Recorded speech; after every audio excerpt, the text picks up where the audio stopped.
Sales results are in for the first quarter. Check this out. Overall, the market is down over 4%. But let's focus on Nissan in this video. Nissan, well, is down 7, almost 8%. Infiniti down 3%. We go over to Nissan's press room and they claim that first quarter sales as the fastest growing US brand. I don't understand how that statement can be true when we just saw that they're down 7%. So let's read into this. How can they claim that they're the fastest growing brand in the United States? In quarter one, less than 250,000 units, a decrease of 7.5% versus the prior year. You got to keep in mind, a year ago, there was 2 more selling days in the first quarter, and people were also rushing to buy cars pre-tariff. Okay, tariff hysteria was happening a year ago. Retail sales increased almost 10%. This is massive for Nissan. So maybe they have the fastest growing retail. What does that mean? Selling to real people and not fleet sales, rental companies, businesses. You don't want to be selling fleet. Okay, there's 2 ways they sell cars: retail, fleet. Retails to people that you know, real people. Okay, and then fleet sales is to businesses at high volume but no profit. The company marked 6 consecutive months of retail growth and is the fastest growing mainstream brand in the US. Okay, so their sales are down, but the sales that really matter for Nissan here is retail, and that is growing almost double digits here. This is all part of the restructuring plan by Ivan Espinosa, their new CEO. If you missed my interview with him this past fall in Japan, check that out. That was fascinating. We got some, nuggets here and there with sports cars and Xterra, things like that. So they say that the industry declined. Okay, we just talked about the industry was down 4%. Nissan gained market share in the retail specifically. They say Infiniti outpaced the luxury segment by growing share in a down market and was recognized as the most improved brand in JD Power. Well, believe JD Power were what you want, but let's go back to the first quarter sales tally here over at Automotive News. Okay, is Buick still considered a luxury brand? I don't think so. But look, Cadillac was down 25%. Acura up 5% here. So Genesis up about 5% as well. And then we have Infiniti down 3%. We have Lexus. Where did Lexus go? Down here at the bottom. Lexus down 2.5%. They might be outpacing some of the luxury segment, but definitely not Lexus. You can make that claim if you're looking just at Cadillac, which was down 25%. But let's get into some of these highlights for Nissan. Frontier is up 48%. It almost beat out the Colorado. It was behind just by a couple hundred units. Of course, the Tacoma is far and away the #1 seller in that segment, but I think it's only a matter of time before Frontier continues to outsell the market. I also just looked up deals for incentives, and the Frontier's at 0% for 60 months. But anyways, it's the only truck in a segment that still has a V6. Everything else is a turbo 4-cylinder, which, yes, I mean, I'm reviewing the Tacoma right now with the iForce Max with the Turbo 4 hybrid. It's good. It's actually pretty good. I would rather just have the Frontier over it and save a lot of money. Okay, but wait for my final review on that Tacoma iForce Max hybrid thing. All right, let's get back to these highlights. Pathfinder is up 45% year over year. Pathfinder also has 0% financing right now, and it's just been refreshed. So that's a fantastic buy and a really good deal right now. Armada is up almost 18%. I just reviewed the Armada. I love that thing. Absolutely love it. It's S-Class. Frontier is S-Class. And that's the highest ranking cars can get on my grade sheet. Okay, Nissan Kicks. All right, it was even up. Rogue was even up. So what about Infiniti? Well, the QX60 is selling a lot. The latest rumors are that the QX60 and the new QX65 that I just revealed on the channel for you, they will be getting a V6 next year. And that makes me happy. That's music to my ears. The Pathfinder will be keeping the V6, thank God, because it's fantastic in there. Okay, and the QX60 will be getting the V6 hopefully in the next year or so. All right, let's get into the individual sales. Rest in peace, Versa. That makes me sad that the Versa's gone. It just got refreshed for Latin America. but with tariffs, it just doesn't make sense to bring it in, is seemingly at this point. Sentra is down massively, and I'm not sure why. It could be tariffs. If we look at what Mazda's doing with cars coming in from Mexico, they have massively reduced the amount of volume from the CX-30 and the Mazda 3 sedan. Okay, so Nissan, even though they just refreshed the Sentra, maybe they're dialing back volume here because the Altima is probably cheaper to make for them. It's super old, one, and two, it is made in Canton, Mississippi. A massive reduction in tariff implications there for the Altima versus the Sentra. Okay, don't know why they have the Maxima. I guess apparently last year they sold some Maximas. They were selling big Maxima Energy.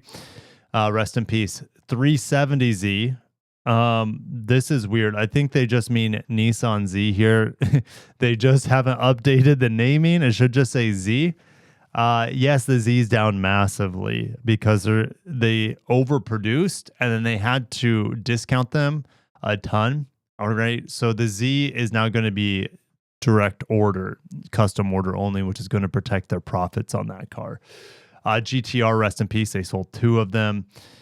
So yeah, just as we saw with other brands, mainly like Lexus, okay, their cars were down. But if you looked at Honda, largely due to the Accord, their sales were up in the car division.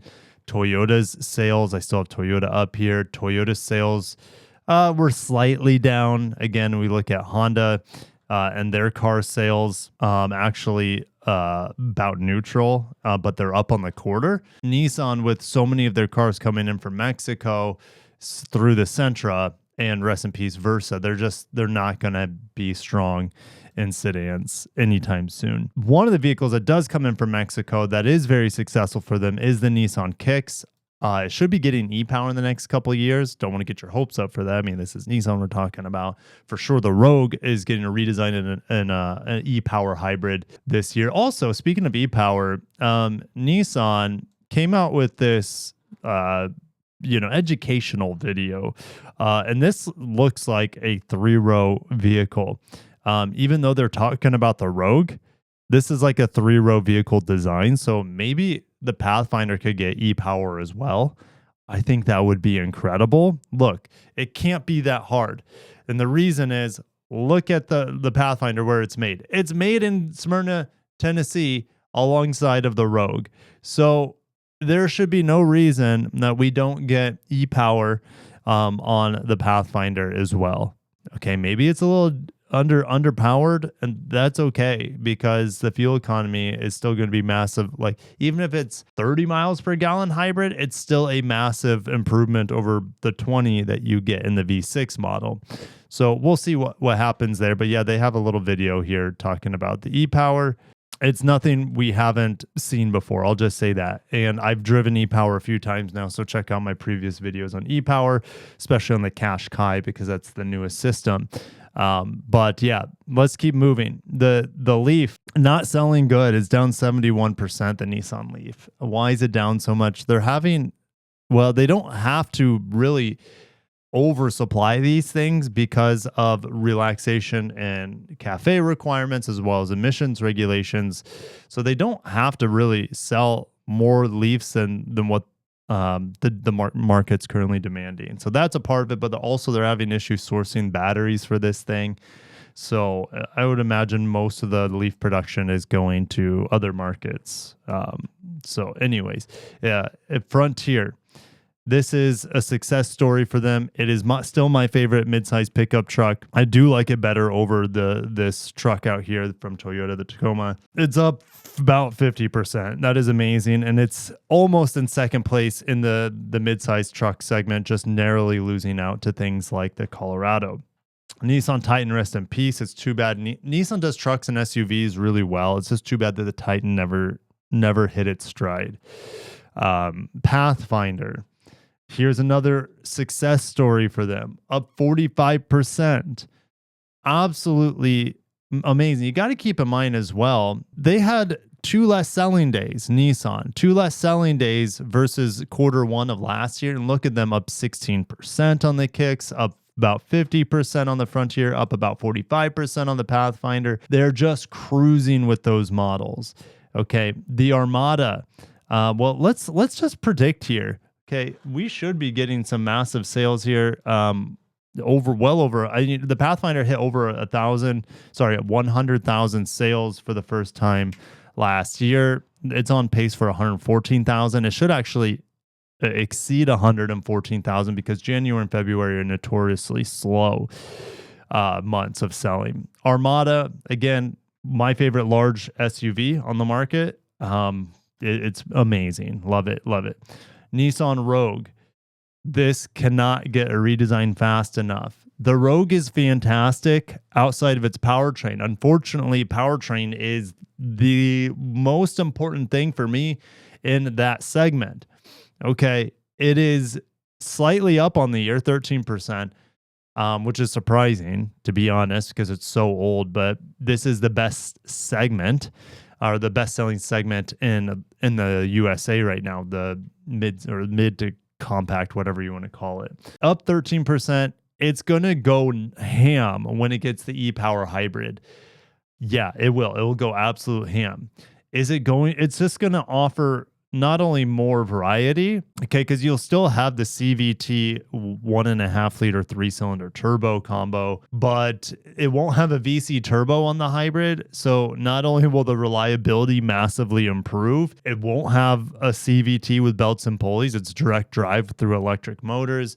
It's definitely a unique hybrid system compared to Honda, especially it's very different compared to Toyota's because the engine doesn't help out at all in any circumstance to power the wheels. I think the lawn guys are here. That's good. All right. So if you hear some weed whackers in the background, the lawn guys are here to help us out to make the lawn look pretty for my car reviews. Nissan Aria down 100%. Well, it's you can still get one in other markets, not Mexico, maybe Mexico actually, but definitely Canada.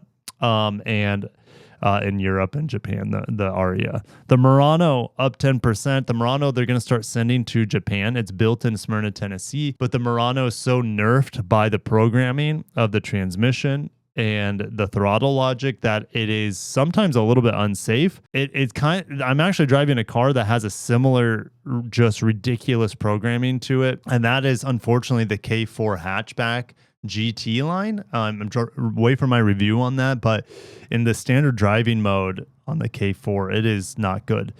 Just like the Murano. Like, where is my throttle response? Where is my engine? Like, what's happening? That's what it's like when you drive the Murano.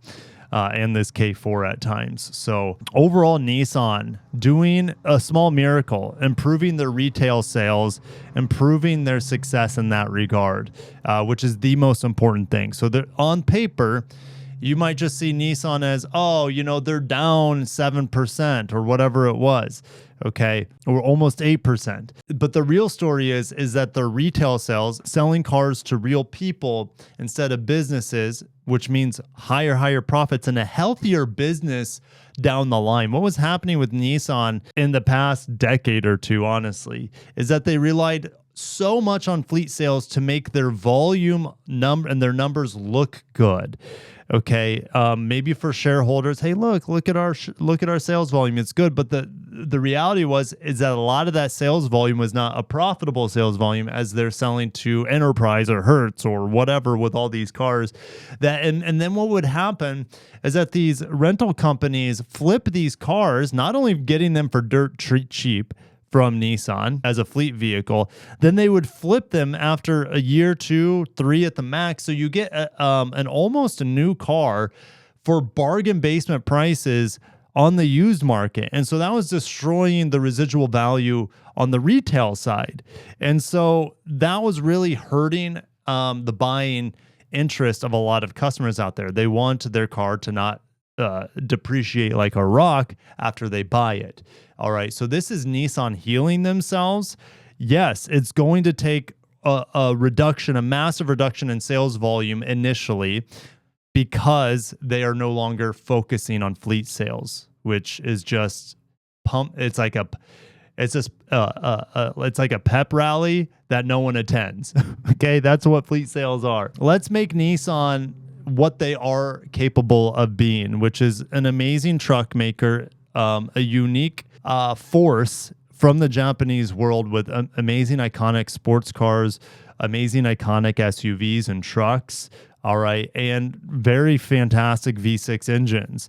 I can't wait for that to get back in the QX60 and 65. I think that'll do really well for them. And then hybrids to come into future Infiniti and Nissan models. It's still going to be a slow healing process for them, but the healing's taking place already. All right, which is really good news. So stay tuned, stay locked in for more Nissan stuff. If you want to know what's coming next for me with Nissan on the channel, I will be driving the QX65. Actually, is it this? I think it's this month. Okay, in April. We're in April already. So I'll be driving that vehicle very soon. So stay locked in for that. I'll also be driving the Z Nismo this first half of the year as well. So stay locked in for my track driving impressions of the Z Nismo manual transmission. And jeez, that's going to be a hoot. So thank you guys. Catch you in the next one, and I'll see you in the comments regarding Nissan and their future.